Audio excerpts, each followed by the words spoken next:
Good evening, everybody. Welcome to Blue Sunday. I'm one of your hosts here in Bangkok, Joe Lutzer, and joining me in Melbourne, straight from the Marvel Stadium, former Carlton president, life member, Mr. Vince Lochisano. How are you, Vince? Good, Joe. And yes, I've only just made it back. We apologise to all of our regular viewers for the half an hour late start or later start than usual, but I just knew that coming out of Docklands today, it was going to take a lot longer to get back and be able to start the show in time. So I actually spent a lovely day with the Carltonians there, and first time back for a while. And the great John Nichols was there, our patron, and a few other famous Carlton players like Mike Fitzpatrick and Kenny Hunter and Kenny Sheldon and Peter Bazzasto. Saw a few of them on the telly. Just to name a few. Rowan Welsh. I bet they're a bit disappointed. Yeah, great to see all the old Carltonian members back there again. Bit disappointed, Vince? What a heartbreaking loss, wasn't it, Joe? I just had a gut feeling from the very start that this game would go right down to the wire, and it did. So it was just a matter of who was going to get the lucky break at the right time. And when Brodie Kemp missed that shot to put us 10 points or 11 points in front, I thought, I think we might have been 4 points in front at the time, and then by kicking that point, it made it 5 points.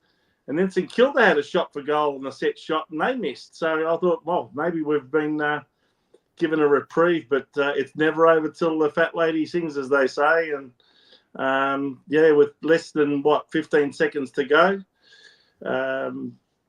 St Kilda put on a goal, just got through, and it was enough to win. So heartbreaking loss. Now our fate rests in the hands of Port Adelaide, who are playing Fremantle over there in Perth, and I'm sure we'll give our viewers some update scores as we're doing our show. Well, there's 1 minute 33 left in the third quarter, and it's 10-8-68 to 7-11-53.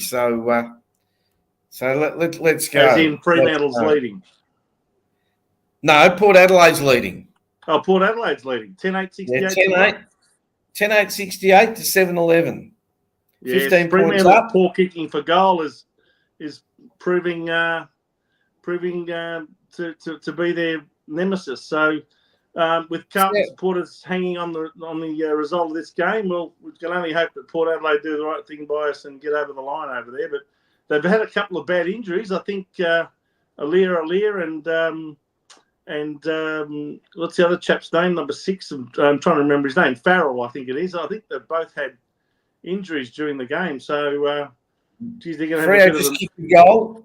They're going to have a bit of an injury this game to the week one of the finals. Well, I don't really care about their injuries, Vince. Couldn't give a shit. We've got enough of our own. They can have Andrew Russell. We'll sell it to him. Packet of chips in the Mars bar. Well, we had another late withdrawal. We had another late withdrawal from the team today with Mitch McGovern. I'm surprised. Before the start, I had a feeling something like that would happen today.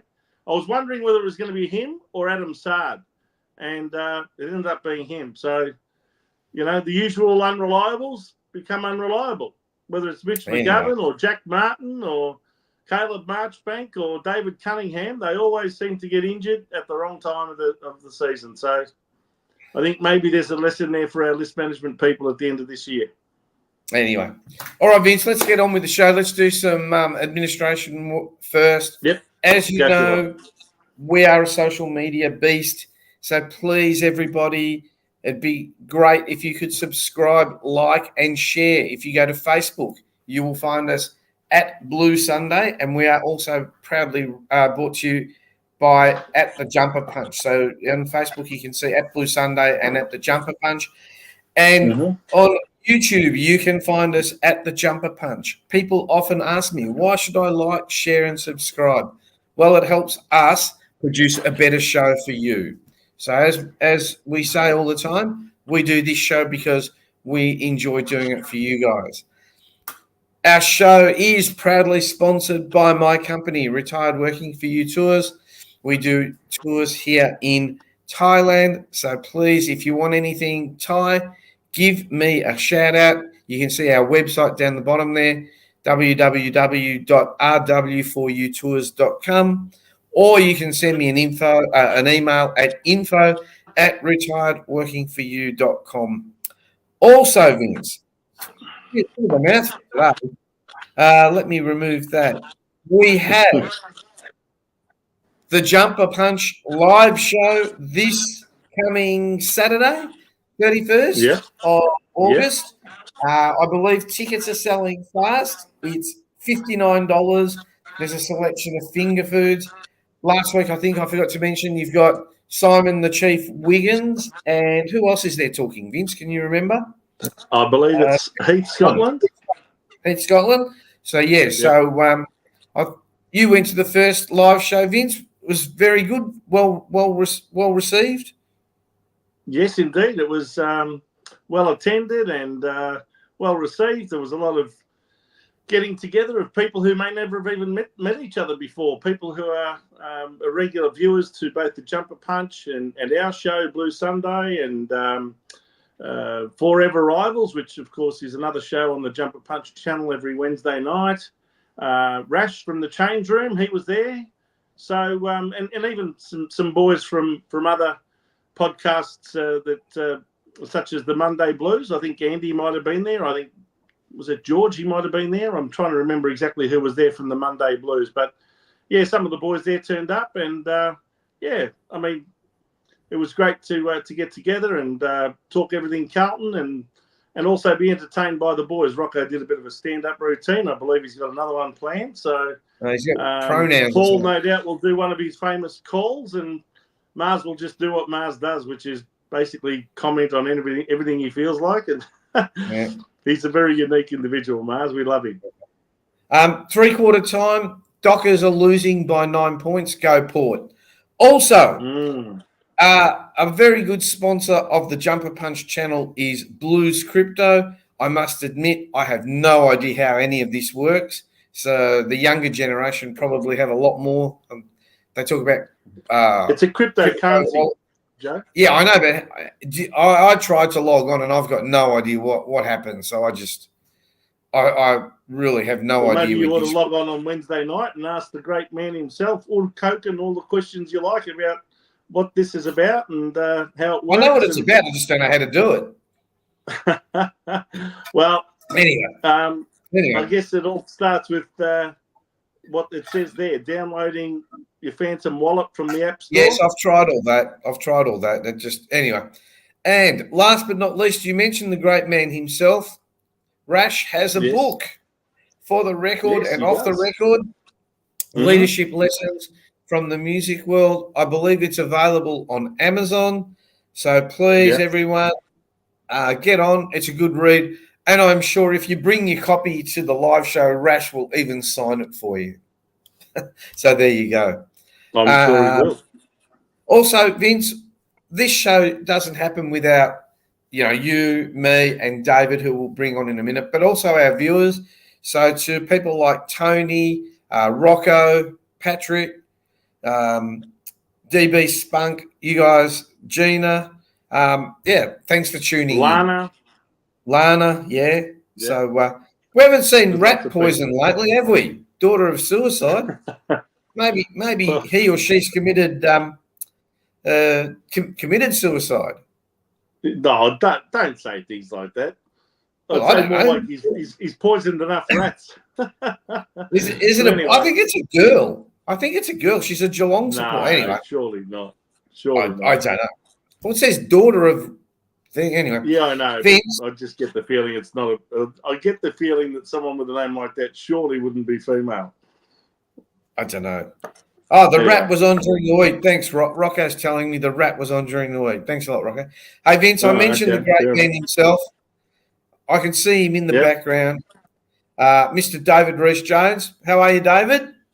Yeah, we're a little bit shattered, but it was a tough day. It was a tough watch, and especially that last little bit. It just they just had to tie it up, and they couldn't hang on there for long enough. And the game was going to go either way. I was pretty happy with the way they fought back. I thought, St Kilda really only had King was probably the only player they were missing, and you know, they were basically at full strength. They beat a strong Geelong team last week, so they've been in good form. And for us to put half a team out, you know, it was a pretty good effort in the end, but disappointing too. I think, you know, what we're playing for, and now we're sitting here, you know, watching Port and Freo and hoping for the best. It's 9 points up at three-quarter time, Port are, and let's hope they can do the job, because we'll get quite a few players back. We'll get some good players back into that team, and they'll come back fresh too. They'll come back reasonably fresh. So you know, and you know, it'll give players like Sammy Walsh, who's had a bit of a hip problem, give him a week off, and that's certainly going to help him. You know, Cripper gets banged up every week. He'll enjoy a week off. So yeah, we could come back and cause some damage in September if we can get Port over the line tonight. Let's hope St Kilda were at 9 points in. St Kilda were 9 points in front of us at three-quarter time and managed to somehow scrape through with a win. So we're hoping that Port Adelaide can do it this evening. Have faith, Vince. That's all we can do. You know, once we got beat, we took everything out of our own hands. We controlled our own destiny up until that last minute and a half, and then there was 12 seconds to go when that goal got scored. Yeah. Or put it this way: when they brought the ball back to the centre square, there was 12 seconds left on the clock. Oh well. Yeah, it wasn't enough time. And, not enough time. Anyway, we'll quickly go through the scores, Joe. Yeah, well, I was just about to say that. Go for it.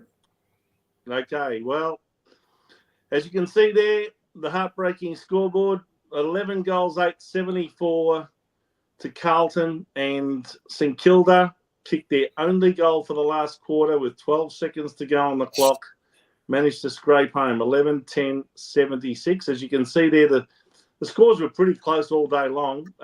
St Kilda got 2-1 in the first quarter. I thought we had the better end of the first quarter. We just couldn't quite couldn't put it on the board. Get the ball on through the two big sticks. But then they kicked three. Well, basically both sides kicked 3 goals each in the second, but they had a lot more opportunities in the second, and they squandered those because they kicked 3 goals 5. So both sides, to some extent, could have made more of their opportunities. Then there was a very entertaining third quarter where I think St Kilda at one stage got up by about 20 points with about, I think, 10 minutes to go in the third quarter. And I thought, if they get another 1 or 2 here, I think this could be shutting the game on us. But we managed to come back at them and scored the last couple of goals, I think, in the third quarter to get that margin back to 9 points, 10-8-68 to 9-5-59 at three-quarter time. And you could just feel the momentum and the crowd getting involved, and there was a real groundswell of support for Carlton in that last quarter, and we did our best in the crowd to get them over the line, but we did score the first 2 goals, 3 for that quarter in the last, but St Kilda managed to get that 1 goal right at the end, and that was enough to win the game. So, you know, as I said before, pretty heartbreaking loss. The goal scorers on the day for Carlton, we had Akers with 2 singles to Carroll, Kemp, Motlop, Hewitt, Pitternet, Benz, Owies, Fantasia, and Ashton Moyer got a goal in that last quarter when he came on as a sub. So they really did share it around. You know, a wingman was the only one with multiple goals. And for St Kilda, they had 2 goals to Higgins, and of course he kicked the match winner. Wood got 2, Membry got 2, and they had singles to Philippou, Marshall, Burns, Dow, and Jones. So they were the goal scorers for the game. The stats, these are the stats where there was the most amount of difference between the two sides. It was actually very even in most of the statistical categories, as you can imagine with the scores so tight. The ones where there was a bit of discrepancy, you see that St Kilda actually had the better of us in contested possessions, 134 to 125, but we had more of the outside ball today, 239, is it, to 218. Yep. So we had a lot more of the ball out in the wings and out loose, but we didn't seem to necessarily move the ball all that quickly. I'd be interested to see what Reece has to say about the way we moved the ball today. Contested marks, they did better than us, 8-5. Marks inside 50. Again, with the lack of tall timber up forward, we were lacking marking power. Brodie Kemp didn't quite have the day that he had last weekend. 12 goals to 8 in St Kilda's favour there. Hit-outs, they really dominated us there, 43-21. Although, even though they dominated the hit-outs, you see the clearances were pretty even in the centre, and we even had the better of the stoppage clearances, 29, I think, is it, or 27-21. Yep. We also out-tackled St Kilda. We were pretty ferocious with our tackling today. 69 tackles, of which 14 were inside 50, and the rest were around the ground. And St Kilda only had the 49 tackles, only 8 tackles inside 50. So we did really put the pressure on them for a lot of the day with our tackling. Inside 50 entries, we had more than they did, 50-43, but unfortunately, the efficiency side of things wasn't too good. We only had 38%, so 19 scoring shots from our 50 inside 50s. Whereas St Kilda, they had 21 from their 43, so that's almost 50% that they get a scoring shot from their inside 50 entries. With shooting accuracy, we were a bit better than them at 58% versus 52, but both teams scored 11 goals. So really, there was only a couple of behinds in it in the end, so could have gone either way. The stats were pretty even for most of the day, so it was just going to be a matter of who got the breaks at the right times in that last quarter. Reece, what do you make of the game, mate? Yeah, look, I think you're pretty well spot on there. It was one of those games. It was going to be tight. Ross Lyon coached teams play a negative style of football, so it was always going to be tough to score. We especially in that first half, I thought we just bombed the ball in there, and it was as if we had Harry and Charlie down there, and we're getting the ball inside 50 enough. But we just, I think last week, you can get carried away with last week a little bit against West Coast, who are pretty poor opposition. But the other side of it was very windy that day. It was hard. The kicks were floating around. It was difficult to mark, and that actually assisted us because the ball was on the ground a lot more. So, they just St Kilda's back line, they were able to get people back, and they were always going to make it hard to score. But it was just going to be a fight, and whoever was going to have their nose in front at the end. And unfortunately, that was St Kilda, and it was going to come down to luck in the end, and there'd be two happy people down there, Ross the boss and Stephen Silvani. I reckon we'll be pretty happy tonight. But, I don't think a lot of St Kilda supporters will be happy. But, we're still in it at the moment. So, that's what we've got to think of and look forward. But it'll be a disappointing season once again if we don't make it. And I think, the injuries have been horrendous this year. It has really been. I've never seen a year like it.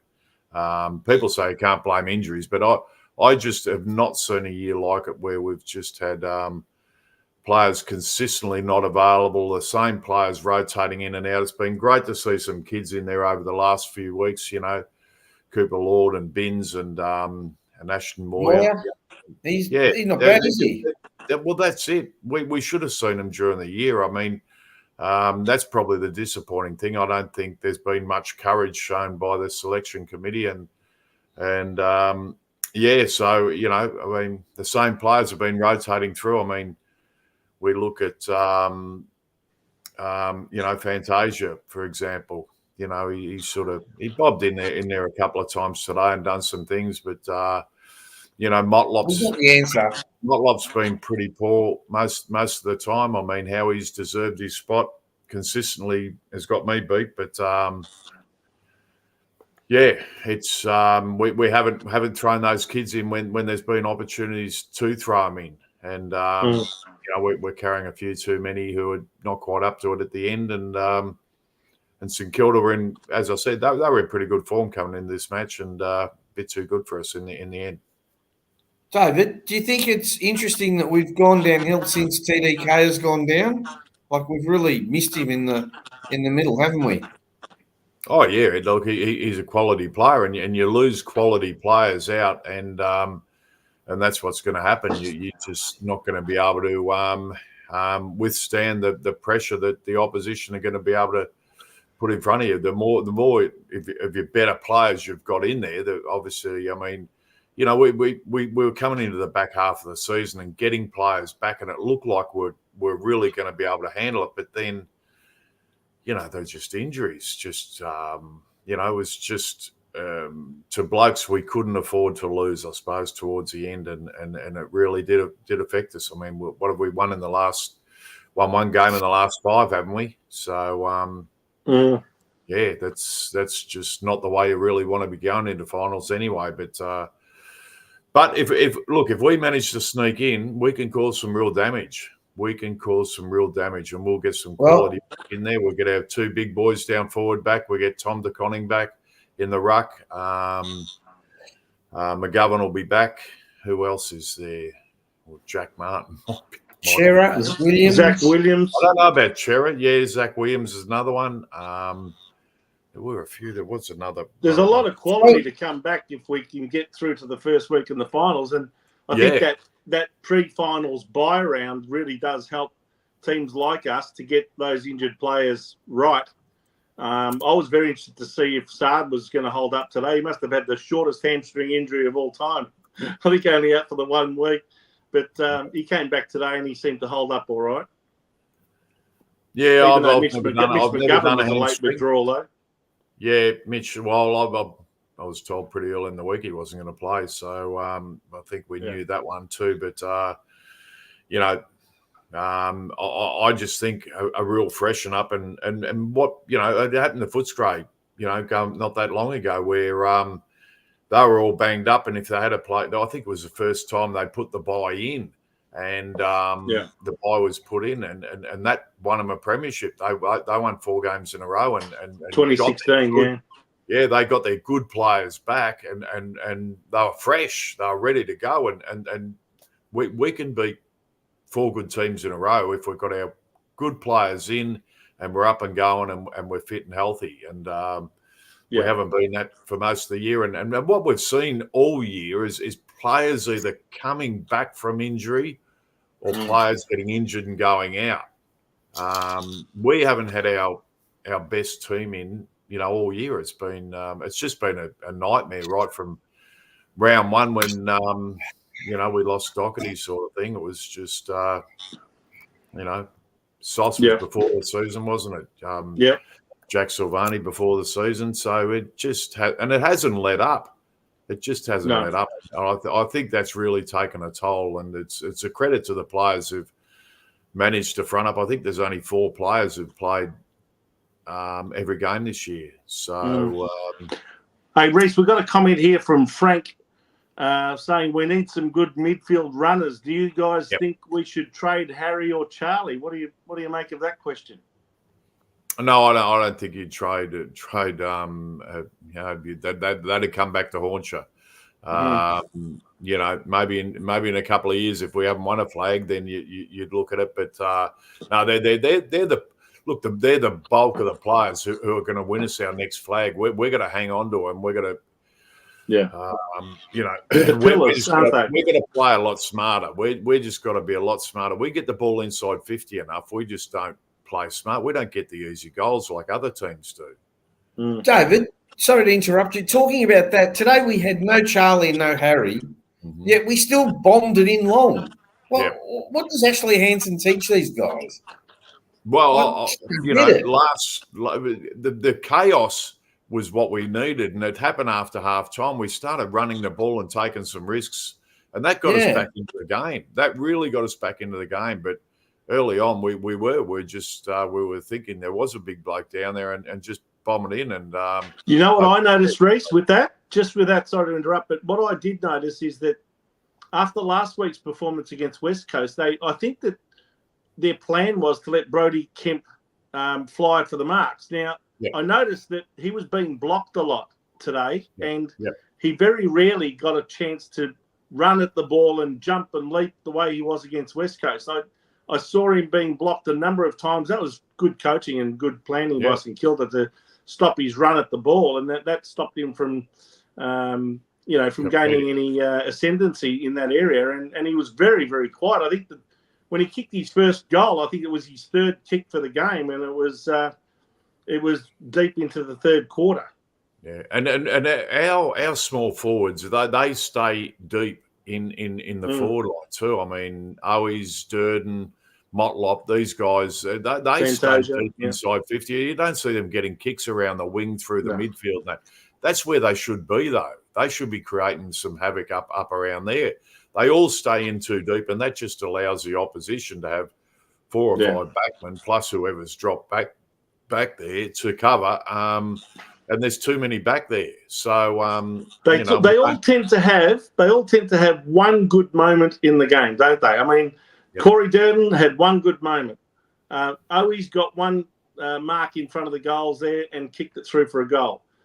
Jesse Motlop, hardly sighted, pops up and kicks the goal that gets us in front in the last quarter. But it's too little for such a short part of the game, isn't it? I mean.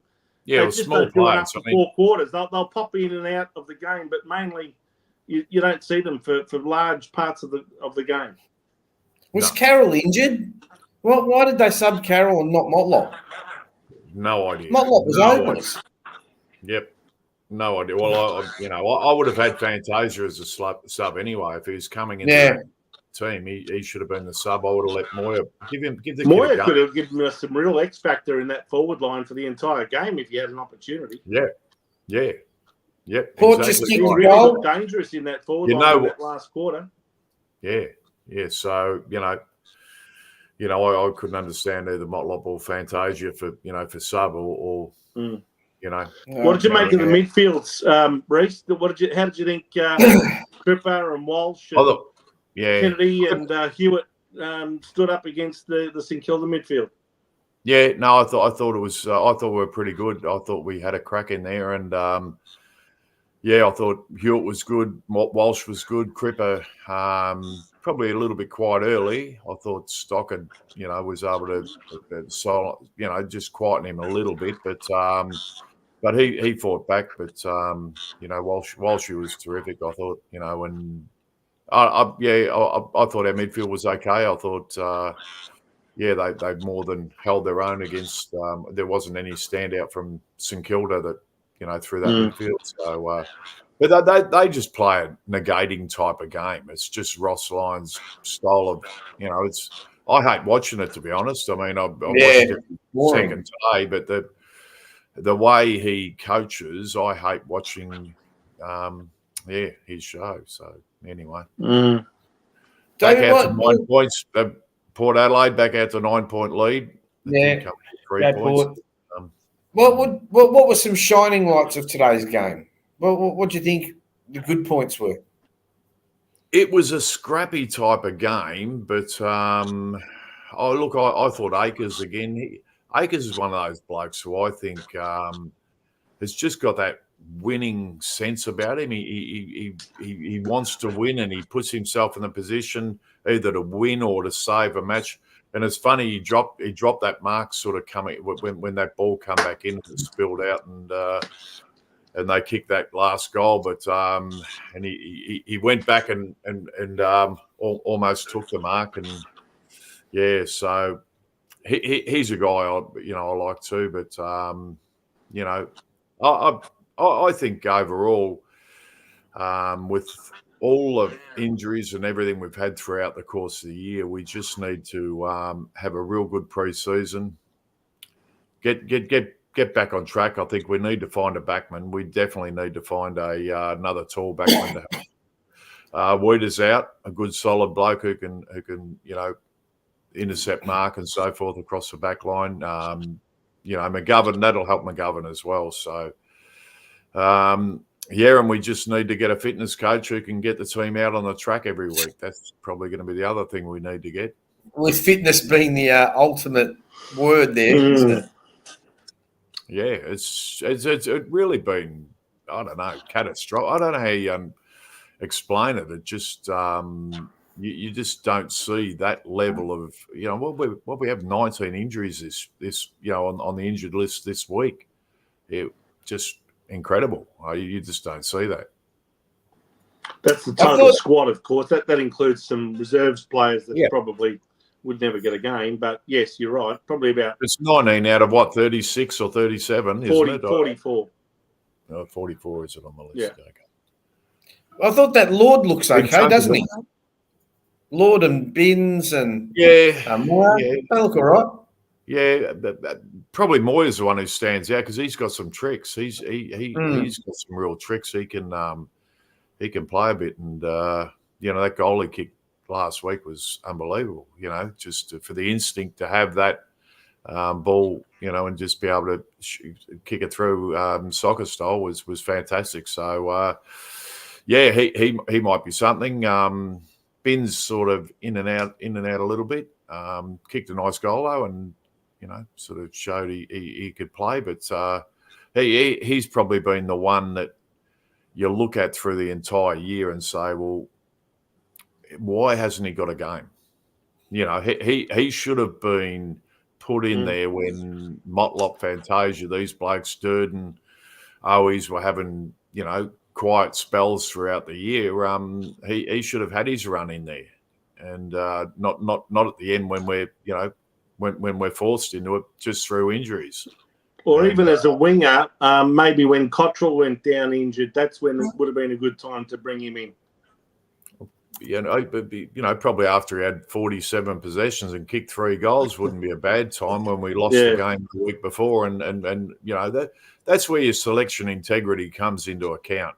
And you really have to look at that and reward players who are playing in the level below and, give them a chance. If they're not up to it, we'll see. But don't keep playing the same blokes and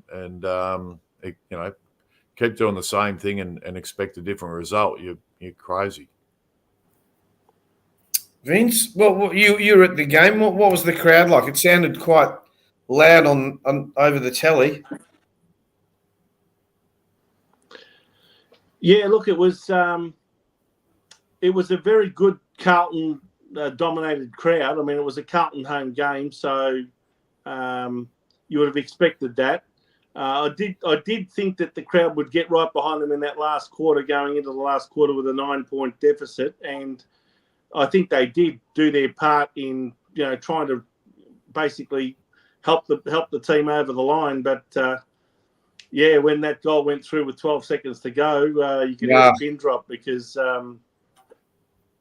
other than the St Kilda cheer squad, there weren't too many other people making noises. No. Someone here says, why didn't they play Lemmy? I don't know enough about him. Lemmy. Does anyone know anything about Harry him? Lemmy. Yeah. Well, exactly right. He's a big, tall forward, big bloke. They might think he's not up to it at this stage, physically, but give him a chance. Geez, he's going to contest, or you send him out to contest. You look at all the other teams; they've all got kids, and they're bringing them through and giving them an opportunity. We just seem to be, and that becomes a reflection. Probably 4 or 5 weeks ago, I was talking about the the recruiting people at the club and whether they're not doing the right job because we haven't got the right players there. But then we haven't seen them. We didn't see Moyer. We didn't see Lord. We didn't see Binns, so we haven't seen Lemmy. So how do we know? And I can tell you for a big forward, it's harder to get a kick in the VFL than it is in the AFL. But the AFL are going to put it out in front of you. They're much better kicks.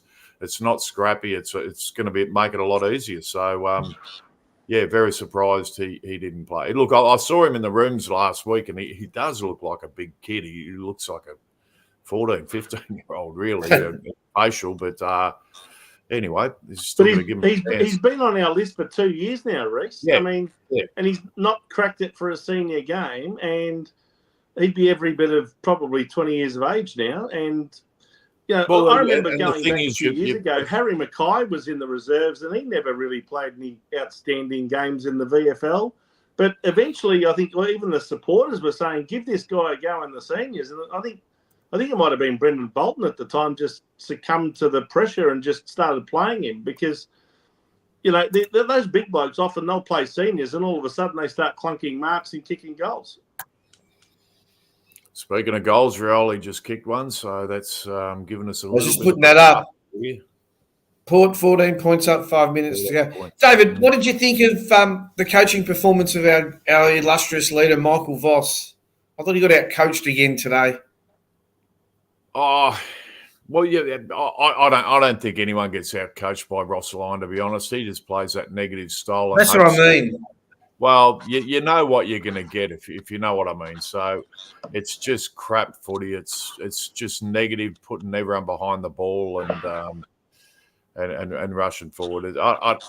As I said, I don't like that style of football. It's what won the Swans and Eagles. Going back in when we won the Swans a premiership back in 2005, 2006. 2006, wasn't it? Yeah, and they had those couple of games, West Coast and Swans grand finals. Sorry, and what was it? 6 goals to 8 goals, I think, in both of them. I think it was 8 goals 10 to 7 goals 12. I think in the 2005 grand final, it was a 4-point margin in the end to the Sydney Swans. Yeah, and they had to bring rules in to bloody change it because obviously the advertisers weren't getting their ads on because there weren't enough goals being kicked. So it's all about the money, Reece. Exactly. So Channel 7 Show me the money, Jerry. Yeah, done. Well, they did. They remember they had the hand in the back rule. Yeah. And then they bought the chopping in the arms rule the next year to give the forwards more chance. So they bought 2 rules in to get more goals kicked, but Ross Lyon still coaches that way. And, he's an assistant, he's a number 1 assistant under Paul Roos and had a fair say in it all. So, but he just hasn't changed his ways. What do you make of the ruck battle between Marshall and Pitnet today? Who do you reckon won that battle? And, I guess, how did the midfields make the most of those particular ruckmen? Oh, look, I thought Pitnet did a pretty good job, to be honest. Marshall's probably been the best ruckman going around over the last few weeks. He's been in he's potentially all Australian, isn't he, Marshall? Yeah, well, Gorn will probably get it, but he, I'm not sure his last month or so has been really, really good, and he's been dominating. So I thought from that point of view, Pitto did a real good job and manned up on him pretty well, and snuck a goal in too, Pitto. So lucky one. bounce. Clean bowled everybody. It certainly did. Had the Warney leg break on it, I think, and but beat them all. So no, I thought, there was some classic. I mean, that first tap he gave in the first ruck bit, and we sort of just cleared it. There are a few times we cleared it right out of the centre and straight in, into our forward line, which was we haven't seen for a little bit. What about the umpiring, Reece? We have a few of our viewers making comments about the umpiring today and the umpiring decisions. There was one there that went to Paddy Dow against Patrick Cripps that cost Carlton a goal. What did you make of the umpires today? I think the Saints might have got 2 more free kicks than us overall today. I think it was 17 to 15 or something like that. Maybe 19 to 17, something like that. I think there was 8-1 in the last quarter, though. That always happens. Carlton got the majority of the last quarter. Carlton got by far away the majority. Yeah, we did. We got 8-1 in the last quarter, but and that's rubbish. I mean, at one stage the free kick count was 12-1. I kept every time they got a free kick, I was on Facebook. I was putting it on there. Just I started at 8-1 and it got out to 12-1, and then we got 2 free kicks towards the end of the last quarter, which were insignificant free kicks. It didn't help us at all, but and it was 12-3 at half time or something. And we weren't playing rough or doing anything illegal or whatever. That was just, I was just staggered by some of the decisions, and even at the end, a couple went our way. So umpiring's probably at its lowest it's ever been. Porter 14 points up with a minute to go. Porter home. Porter home. I think we're home, mate. So I don't think Fremantle are going to get that. We're playing finals.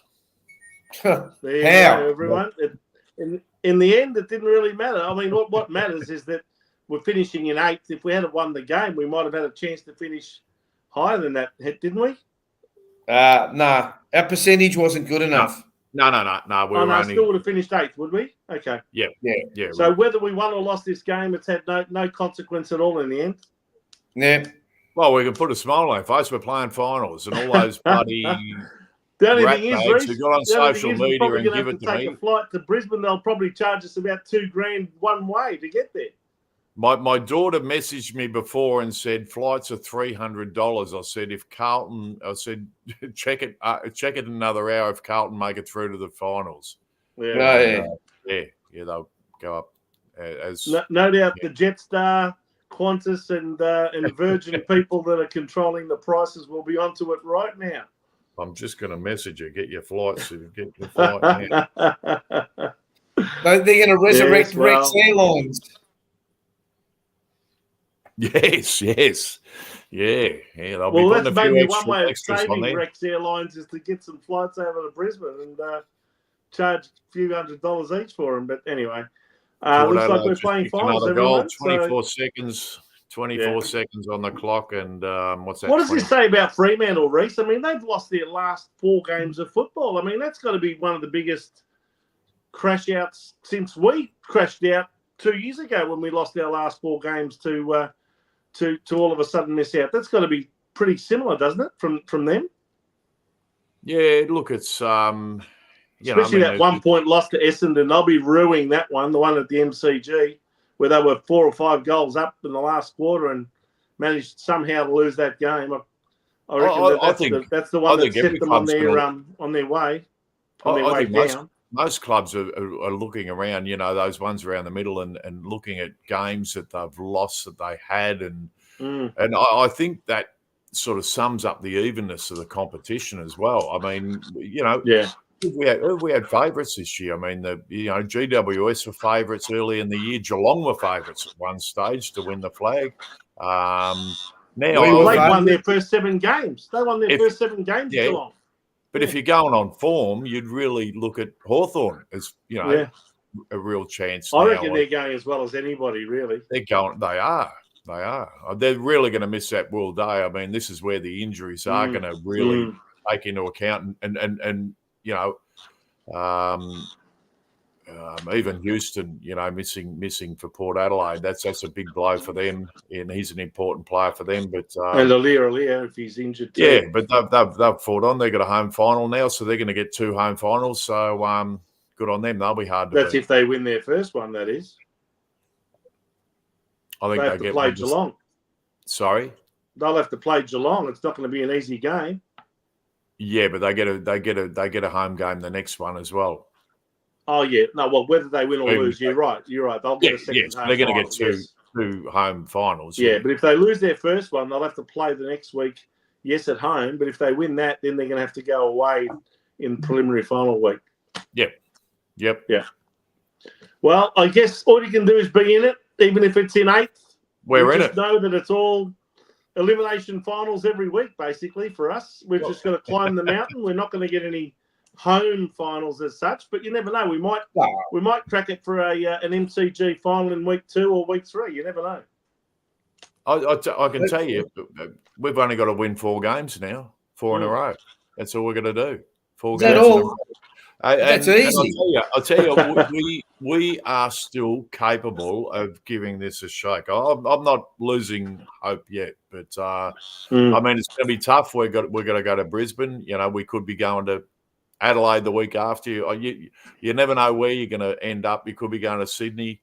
Who knows where we're going to be? GWS, you know, I mean, one of those Sydney teams you could be having. So, well, the bubble burst on GWS today, but in effect, it's probably not going to be of that great a consequence to them. They're still top four, so they still get a double chance. Yep. And they have to play their first final in Sydney, even though it's not a home game. It's at the SCG in Sydney, so it's not really a case of having to travel, is it? No, it's not. You haven't got the travel factor, but they have that is a different ground. Sydney Swans will get the home crowd. Yeah, that is a huge home ground advantage for the Swans. Don't worry about that because they that's a completely different ground to all the other grounds, and most of them are really based on the size of the MCG because they want to play on a ground that size. Because when they get to the grand final, and then they're used to playing on that size ground. So.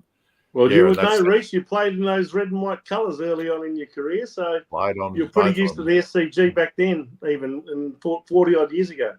Yeah, it really was a different ground, and you had to play a different style there than you basically played without a centre forward because you went over his head. You used to see a lot of blokes kick big bags of goals at the SCG because of you bypass the centre forward.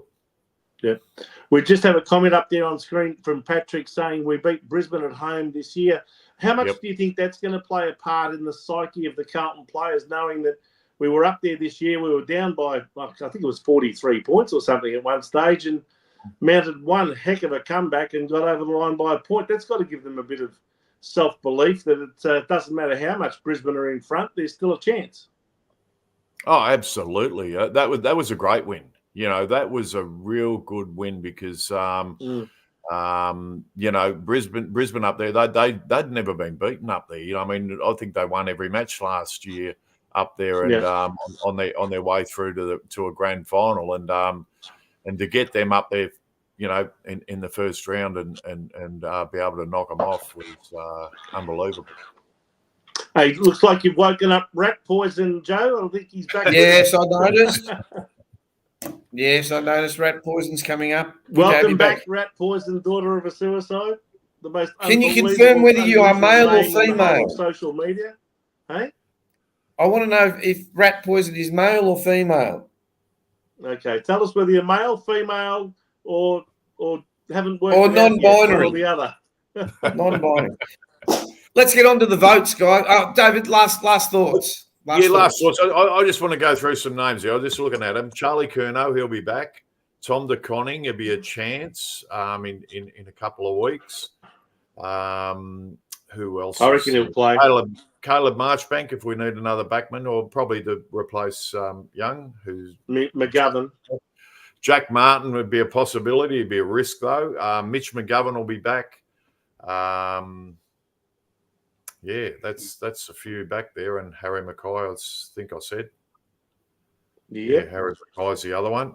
So, there could be 6 changes, 5 or 6 changes. But what we got coming back, that's quality. There's some real quality coming in there. So, that just gives us a huge chance. They're going to come in fresh. They'll be jumping out of their skin too because, they've missed.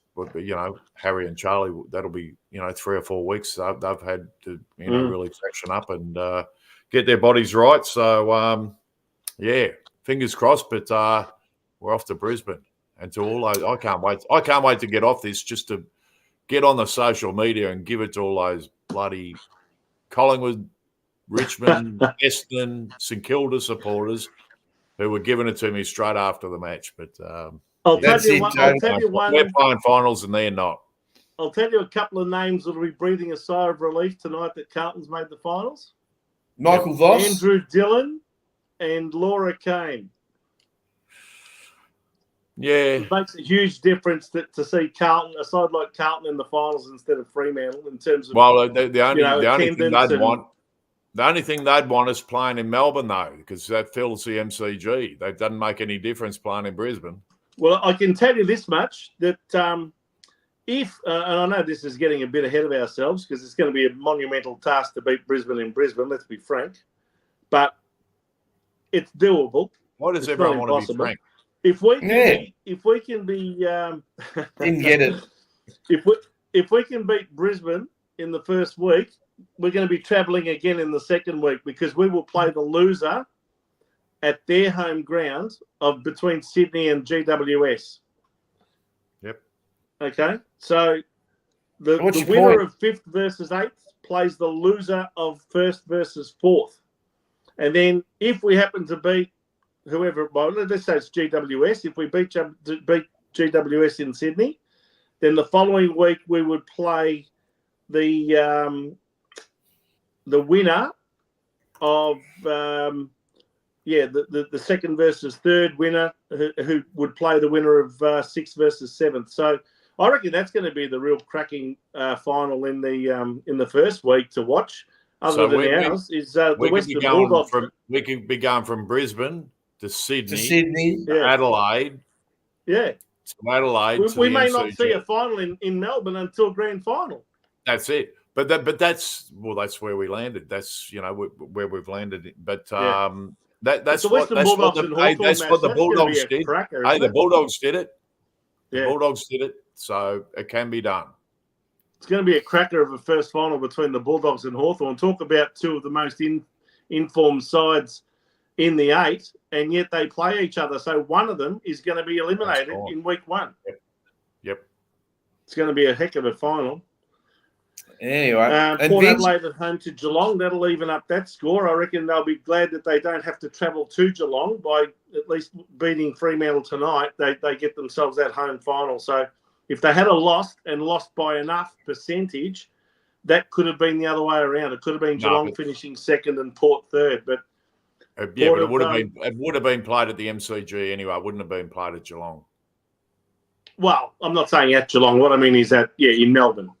So, well, that's the 8, guys. We're in it. We live for another couple of weeks. That's the main thing. We better let Reece go and book his flights, Joe. Yeah, I know. I want those. Are you going to go? We've got to get his votes first. Yeah, we'll do that. Okay, let's get to the votes. Let's get to the votes.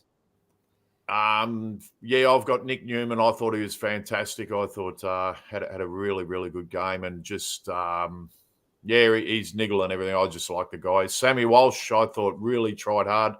I thought he was at it all day, and Hewitt's been in great form over the last couple of weeks, and so look forward to him going into the finals. Full of confidence too, because he did get dropped about 4 or 5 weeks ago, and which made us all scratch our heads, but his performances over the last few weeks have been terrific. So good to see. Vince? Yes. Well, just before I go through mine, I noticed that George Hewitt's brother must have played a good game. Joe? Is that Nick Hewitt, is it? I'm just looking at your votes. Anyway. Did I ask you to? Without a mistake. You put in Hewitt next to your votes. Do you want me to put you in the sin bin for 10 minutes? George Hewitt and Nick Newman. Would you like me to put you in the sin bin for 10 minutes? It's very easily done. I'm similar to Reece. I went for Nick Newman. I thought he was absolutely outstanding on the ground for us today. Got countless possessions, and he was everywhere. I thought he was clearly our best player on the ground. I think he got 28 kicks. He just uses the ball so well. 35 possessions, and he went at 85% disposal efficiency. So that's saying something, isn't it? Took 16 marks as well. Probably most of them uncontested, but nevertheless, they really did use him to set up play from down back. I went for George Hewitt as my second best on the ground, 32 possessions. even amount of hand passes and kicks, 6 marks, 6 tackles, even scored a goal. I thought he was clearly our second best player on the ground. And I actually gave a vote to Jacob Wiedering. I thought he held up our defence well down there. Without him, we'd be absolutely in massive trouble. So I still reckon going into the finals that both Wiedering and Tom De Koning are our 2 most vital players. Now, that might surprise some people. But I think that when they're missing, we really feel it more than any other player if they're missing. So, I think he does a great job down in defence. So I thought I'd give a defender the 1 vote, and that was him. Okay. You guys thought George Hewitt was playing, but actually it was his twin brother, Nick. George didn't play today. So I gave 3 votes to Nick Hewitt. I gave 2 votes to George Newman, right?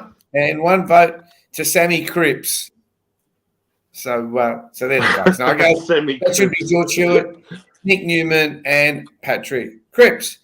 Who won our best and fairest? Patrick Cripps bolted in. By more than double. By more than double of the player who finished second. Yeah. So I think it'd be almost even money to win the Brownlow.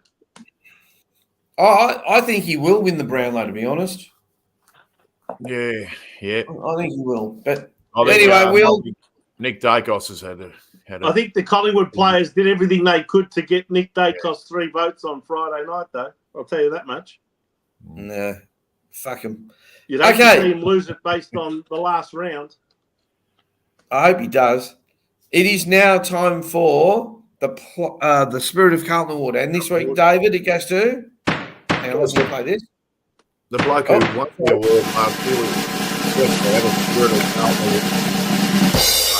was on the night of the best and fairest, and Blake Acres won it last year, but he wins it this week for just his tireless ability to get up and down the ground. He as I said, he kicked a couple of goals. He saves goals. He's I think he would have really enjoyed today playing against his old team, and I thought he was very, very good and unlucky not to be in the votes. So, guys, that brings us to next week, the week after. For the game. Yeah.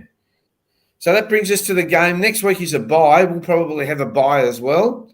And that brings us to the week after where we play the Brisbane Lions. It is the elimination final number 1. I've looked up the website, the AFL. All they've got at the moment is Brisbane Carlton elimination final number 1 at the Gabba. They haven't put a day or a time. So I'll keep checking the AFL.com. But at the moment, there's no date or time for the finals. So, David, what are your thoughts?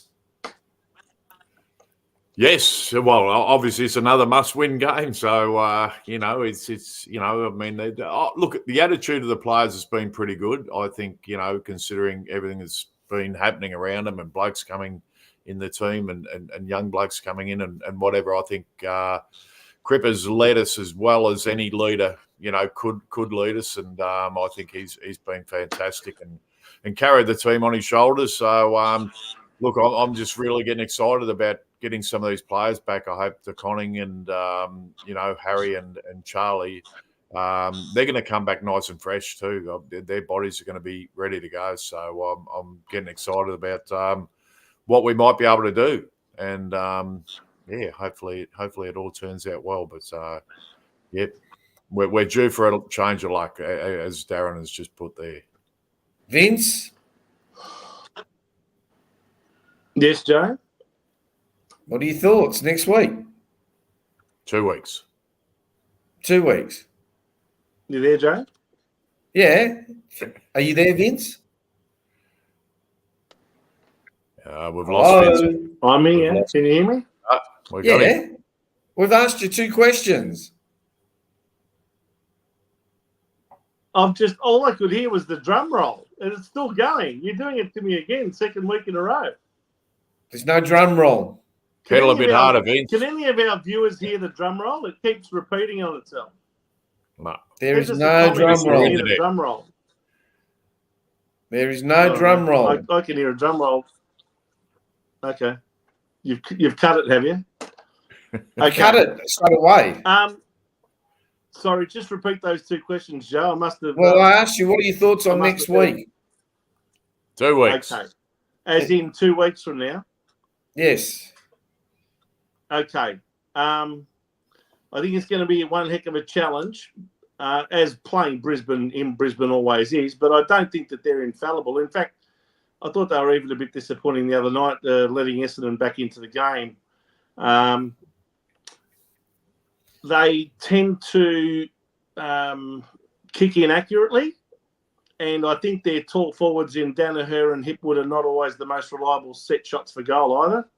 So I give us an outside chance, but geez, we'd want to have a lot of our better players back, because if they get on a roll over there, it could get ugly. But I think we're capable of beating them. And on that basis, if we can keep that pressure on them the way we did in round one in that second half, and play a similar brand to what got us over the line in that game, I think we can win. So, okay. What can I say? I mean, if you want a team and a margin for the hell of it, I'll say Carlton by 8 points. David? Yeah, Carlton by 5 goals. We'll do it easy. We'll get up there, get on a roll. We'll have all our big guns back. They'll all be playing at their best, and this will just kickstart us off to a grand final. I think it's going to be a draw. No, it depends on whether. I think it depends whether we get our players back. If we get our players back, I think we'll win. If we don't get our players back, I think we'll lose narrowly.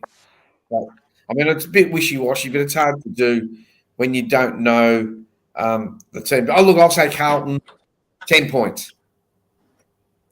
Okay? Vince, don't ask me what's happened, but the margins have all gone. You actually won the tipping competition because you picked St Kilda, because I picked Carlton. So congratulations. And I tipped St Kilda by 1 point, and they won by 2 points. So congratulations, Vince. You prick. Oh, geez. What anyway, that brings apart from a kick in the head by some of our viewers. You get 15 arancini. 15 arancini. Hey, you want some more? Very good. Very good. All right. Listen, it's time to say goodbye to David. So, David, once again, on behalf of Vince, myself, and our viewers, thank you for joining us. Like I said, we'll take a break next week, so you can be rested. Next week, Reece. I'm up in Sydney next week, so up seeing the grandkids, which I'm looking forward to. And good. Very good. You never know, I might be in Brisbane, I think, the following week. So you can be our roving, you can be our dipper, man on the boundary line. That's it. Anyway, have a good couple of weeks, David. Take care. No worries, and we'll guys. see you Go the Blues. We'll see you on the night after the Sunday night after the first final. Yep. See you then. Right. See you, mate. Oh, Vince. Oh, Joe. Some other games. We're all starting this show in a pretty depressed mood, but now that Port Adelaide's done the right thing by us, everyone's probably feeling a lot more chirpy right now, aren't they? Yeah, it's not a good way to get in the finals, but still, we'll take it. We'll take it. Doesn't matter how you get in, so long as you get in. Yeah, it's a bit like in 2013 when we actually finished 9th on the ladder, but Essendon got disqualified and gave us an opportunity to play finals, and we made the most of it in the first week by beating Richmond in an elimination final. So, you never know what might happen. You've just got to be in it to win it, don't you? It's a bit like Tats Lotto. Yeah. So who knows what might happen if we can get some of those really good players back. And look, what worries me about that is if they haven't played football for a fair while, like Tom DeConnie hasn't played for over a month, and some of these other boys that have missed out for the last 2 or 3 weeks, that's the only thing that worries me is the lack of sort of continuity with these boys playing with each other for a few weeks in a row. They're not going to have that sort of synergy going into the game. But you never know. They'll have to work out who's fit and who's not. I don't want them to go in with any injured players. Seriously, if there's anyone that's remotely doubtful, I would not play them. I don't care who it is, whether it's Curnow or Mackay or anyone else. But at least now, by having left out Harry and Charlie and McGovern today, they give themselves another fortnight to get those injuries right. So with any luck, we'll see a few changes come week 1 of the finals. Yeah, we will. Hey, Vince, We're still alive. There were some other games played this weekend. Indeed. And it started off, I've got to tell you, round 24 is always a real lottery, isn't it, from a tipping, and certainly you wouldn't be betting on any of these games. You'd be crazy to be betting on them. I reckon about half a dozen of these games, the opposition that lost did not want to be there. Melbourne on Friday night did not look like a team that wanted to be there. 8-9-57, they got comprehensively beaten by Collingwood. 15-13, 103. What is that? 46 points. Yeah, allowed Collingwood to finish their season on a winning note, but thankfully they've missed out on playing finals the year after they won the premiership.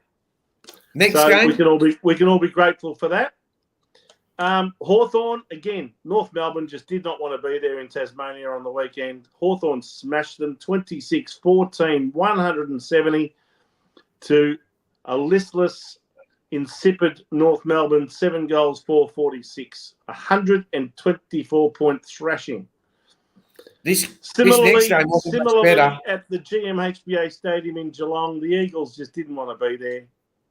26 goals, 12, 168 from Geelong. In fact, they were 100 points in front at half time. It was 114-14 at half time, and the Eagles kept up with them in the second half. I think Geelong pretty much put the cue back in the rack. 11-9-75, a 93-point belting there. Next. Again, at the MCG, a win away from home for the Suns.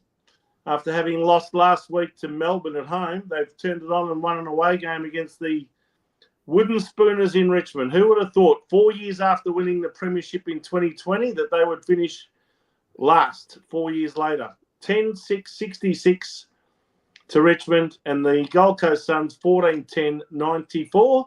And despite finishing out of the finals, that's a record for them, having won 11 games for the first time in a season.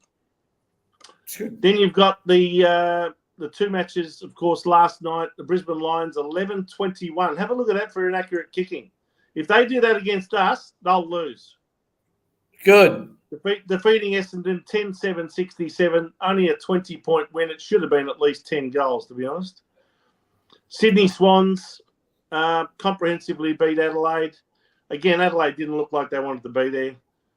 Sydney 18-13, 121. To the Adelaide Crows, 13-12, 90. And, geez, I reckon there'd be a bit of a shake-up at Adelaide in the off-season. They were very disappointing this year. A lot of people had them projected in their final 8, but they finished in the bottom 4 by the looks of it. Yeah. Western Bulldogs today pulled off a big win, 14-14, 98 to secure their spot in the finals against... Can't hear you, Vince. Hey? Couldn't hear you. Sorry. Can you hear me now? Yeah. Right. Sorry. Western Bulldogs 14-14, 98. An excellent 27-point victory over the GWS Giants. That blew their bubble. I think they'd won 7 in a row before that. 9-7-61. And I don't think they're too perturbed. Finishing 4th. They still have their first final in Sydney. It won't be at their home ground, but I don't think it's going to matter a lot. They still get the double chance. So did I say 27? I mean a 37-point victory to the Western Bulldogs. And the final game of the round, Fremantle Dockers. How disappointing are they? It's such a losing outfit, aren't they? This was their 30th season in the AFL.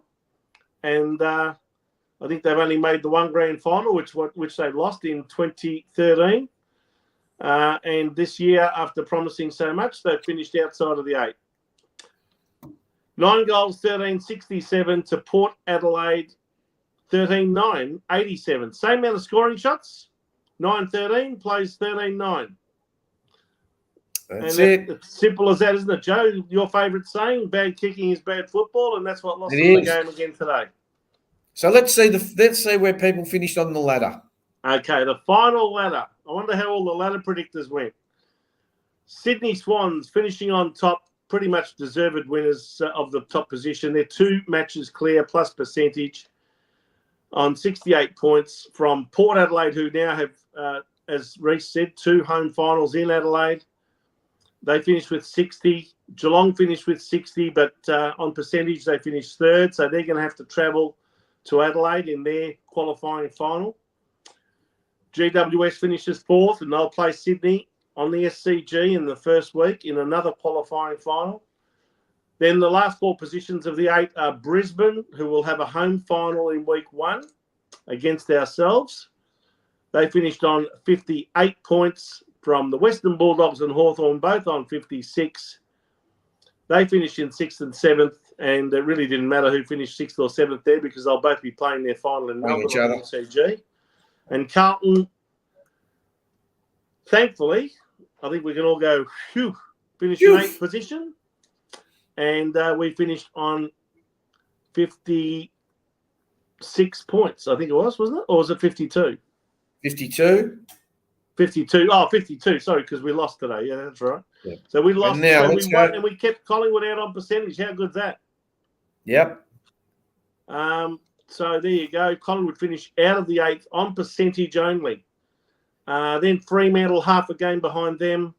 Essendon, another 4 points behind Fremantle on 46. They finished with 11 wins, 11 losses, and a draw. St Kilda on 11 wins and 12 losses. Same with Gold Coast and same with Melbourne. They were very disappointing this year, those 3 sides. I think a lot of people expected St Kilda to follow on from last year when they made the finals. A lot of people would have had Melbourne in their final 8, but they've dropped away. And Gold Coast promised so much with Damien Hardwick going there, but they've at least finished with 11 wins for the first time ever, but it really means nothing if you don't make the finals. So they finish in 12th, 13th and 14th. And as I said before, the really disappointing team was Adelaide Crows. 8 wins and a draw, 34 points in 15th. And then the bottom 3, they've got a long way to go, haven't they? West Coast finished on 20, North Melbourne on 12. And Richmond get the number 1 draft pick, finishing last on only 2 wins and 8 points. And there you have it. There's the final AFL ladder for 2024 before the finals start. Who knows how it's going to pan out? Vince, it's now time for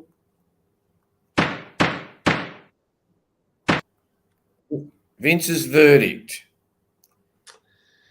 Yes. Who are you attacking today? Don't tell me. You're going to attack the CFMEU? No. No. Dan Andrews? No. Donald Trump? Oh, don't get me started on US politics. I'll be here all night. Now, what I will say is that the AFL had better be careful with how the game's being umpired in these finals because there was a lot of upset people today the way the game was being umpired at Marvel Stadium, and I don't necessarily blame the umpires for a lot of this. I think a lot of it comes down to the rules themselves and the way that the AFL wants them interpreted, and it's making it extremely difficult to adjudicate from an umpiring point of view. I can see it coming a mile away that one of these finals is going to end up being determined by either a poor umpiring decision. I think they've got the score review situation right. Remember we used to have all those score reviews, one after the other after the other? They're now telling the goal umpires, clearly, they're telling the goal umpires, make some a decision. balls.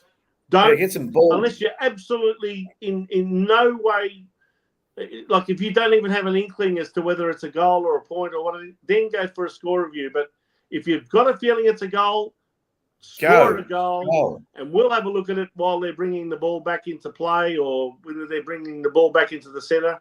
And if it's wrong, we will correct you. So that side of it's been improved dramatically. I think the game hasn't been held up anywhere near as much because of score reviews, but I still believe that from an umpiring the game point of view, it's still in trouble. I still don't believe that having 4 umpires on the field is the answer. Why they think it's the answer, I don't know. From what I can gather, the only main reason why they're having 4 umpires instead of 3 is because so many of the better umpires are getting on in years and can't do the kilometres anymore. So in order to save their stamina or save their legs, they've got 4 umpires on the field, so they don't have to travel as far in terms of their running during a game. But I don't think that's the way to go. There's too many different interpretations from different umpires, and I just can't help but feel that one of these finals, if not more than one, will end up being largely affected by either a poor umpiring decision or poor interpretation, an inconsistent interpretation of the rules. So, that decision today with Patrick Cripps getting a free kick against him for what was supposed to be apparently an alleged high tackle. It was baffling. And the other one what's that? He got pinned for holding the ball when he handballed it. Yeah, I know. But look, the other one is, I've got to say, it wasn't the Carlton game. It was the Cozzy Pickett decision. They've given him 3 weeks. Now, I can't agree with that. Darcy Moore slid underneath him. How can a player anticipate that? How can a player who's going for that contest anticipate that the opposition player is going to slide in? And therefore, it's a split second. He couldn't have avoided that contact. And yet they give him 3 weeks because Darcy Moore got concussion. Honestly, I shake my head.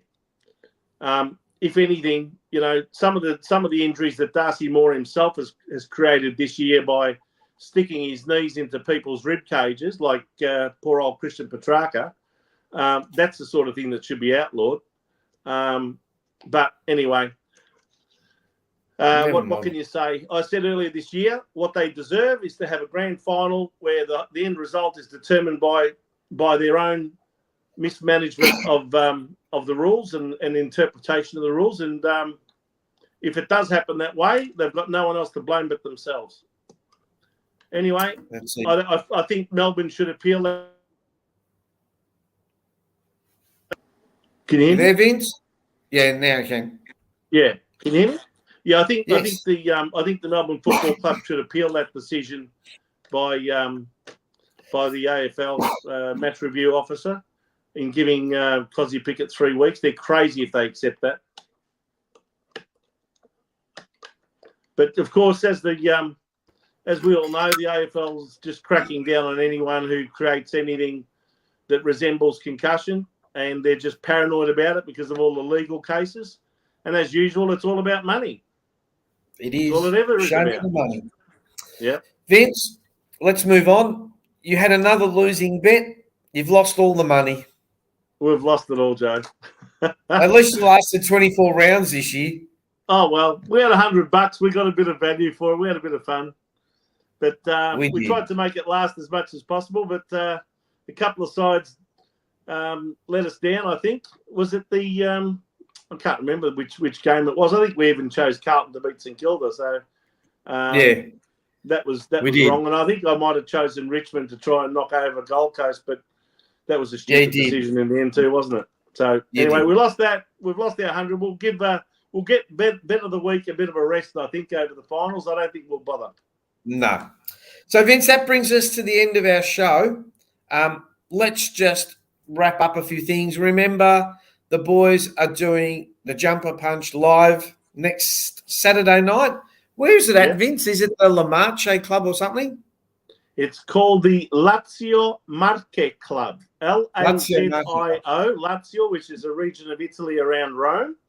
Yep. And Marche, which is Marche, is another region of Italy, which is down near the heel, if you like. I think you'll find that it's the region that contains cities like Bari and and places like that. I think. If I'm wrong, someone can correct me if I'm wrong. Yeah. Anyway, it's on it might even be Uncorner. I think Uncorner around Rimini and all of those places. I think they're in the region of Marche. I think Bari might be in Puglia. So any Italians out there that know their Italian geography, I think you'll find that Ancona might be the capital of Marche, and Rome would obviously be the capital of Lazio. So, but it's obviously a combination of the two regions, and they have their own little Italian club in a street called Broadway in Reservoir. So this particular venue is at 237 Broadway in Reservoir. It's a great little venue for a show like this. It's a very intimate sort of place, and I can tell you that the food that they serve there from the girls at the other club called the Friulan Club or the Furlan Club, which is another region of Italy. Now I'm really confusing everybody. But they had a bit of a fire at their venue earlier this year, so they've been using the Lazio Marche Club to do functions at. So they've been looking after the boys at the Jumper Punch. And I think the ladies there are going to be presenting all of the attendees with some fine Italian finger food throughout the course of the night. And, there should be a lot of entertainment, a lot of food, and a lot of drink available. Obviously, drinks will be available at bar prices. So, and you got Simon Wiggins there next Saturday night and enjoying the boys. And you got Simon Wiggins and Heath Scotland as the special guests. Yes. Also, the Jumper Punch is also sponsored by Blues Crypto. For all of you people who know a lot about crypto, which I know nothing about, please download your Phantom wallet from the App Store. Join Blues Crypto Telegram, which is another sort of WhatsApp. Mention the Jumper Punch. See, I don't know. Share your Solana wallet. I've got no idea. I'm not sharing my wallet with anyone. And you receive 10,000 coins. I thought you said your salami wallet there for a second. Solana. SOLANA, whatever that is. Yes. And last but not least, DJ Rash, for the record and off the record, leadership lessons from the music world, available on Amazon. So, yes. Vince, that brings us to the end of this. Yeah. No Cheerios. No Cheerios. I'm not going to give any Cheerios. Not going to give any Cheerios. Just wanted to make mention of a couple of things. First of all, we saw the sad passing of an Australian icon about a week ago, and the icon I speak of is Humphrey B. Bear. No, no, the famous undefeated racehorse champion mare that she was, Black Caviar, passed away. The winner of 25 victories from 25 starts, undefeated, never done in Australian racing history before, certainly not for 25 starts anyway. Multiple Group 1 winner. She was a champion. So we say Vale to Black Caviar. Thanks for the memories. She was a champion sprinter. And, sad will be sadly missed. There's a statue of her in the central Victorian town of Nagambie, which is just up further north from Seymour and on the road to Shepparton. But beautiful little town, with, of course, highlighted by a beautiful big lake, and the statue of Black Caviar's there just in the main street as the lake meets the township. So if you're ever going through Nagambie, make sure you pop through and check out the statue. But what a wonderful horse she was. Okay. The other thing I'd like to mention, I just want to give my commiserations to my own daughter, actually, because she captained her side yesterday. And despite being undefeated in their under 18.5 women's football team all year, they got a bit of stage fright yesterday at Windy Hill and unfortunately got defeated. So she's pretty heartbroken, well, since yesterday morning when the game was played. So commiserations, Sienna. But there's always next year, and the sun will, rise again tomorrow, and life will go on. But yeah, she's been unfortunately on the losing end of 3 consecutive grand finals now. Oh. So she's just hanging out to finally be part of a premiership. But unfortunately, despite their undefeated record going into this grand final, that team Kilda did it to them again. That's the team that beat them last year, and they beat them again this year. So unfortunately for Aberfeldy and the girls that played for Aberfeldy yesterday, they fell short. But anyway, I just wanted to give her a cheerio, and she played her guts out all year, and a proud captain of that team. And last but not least, Vince, we had a tragic passing the other day of someone in the AFL, Sam Landsberger. I was just going to mention him too. That was my last one. That was my last one to say. As a matter of fact, when I, if you remember, back in May last year, I had my surgery at the Royal Melbourne. And it was, in fact, Sam Landsberger who contacted me just literally a couple of days after I was out of the operation, and wanted some comments from me on an article he was writing. And that was when there was a bit of unrest going on at Carlton at the time. We were on a big losing streak, and he was very fair and very honest, and never misquoted me. And he wanted some comment from me on an article he was doing, and he was the consummate professional. So my only involvement with him was very good. So he's one of the few journos. Can you hear me? Yeah. Sorry, I just got interrupted in by something. Yeah, no, he was one of the few journalists that I would say was one of the good ones. Him along with Michael Warner at the Herald Sun. I can't speak highly enough of both of them. But anyway, just a tragic end to such a promising life ahead of him. He was only 35, and he had the world at his feet. There was already an award-winning journalist before that tragic accident with the truck hitting him in Richmond. So anyway, commiserations and condolences go out to the Landsberger family, obviously. Hey, Vince, we're in the finals. I know, mate. Unbelievable, eh? All right, so listen, we're going to have a break next week. Vince and I are probably going to go fishing, or I don't know, maybe have a sleep in or something. So we'll take a break next week. Yes, on behalf of Vince, myself, and the people. So we're going to have Father's Day next Sunday to ourselves, Joe. It's not Father's Day here.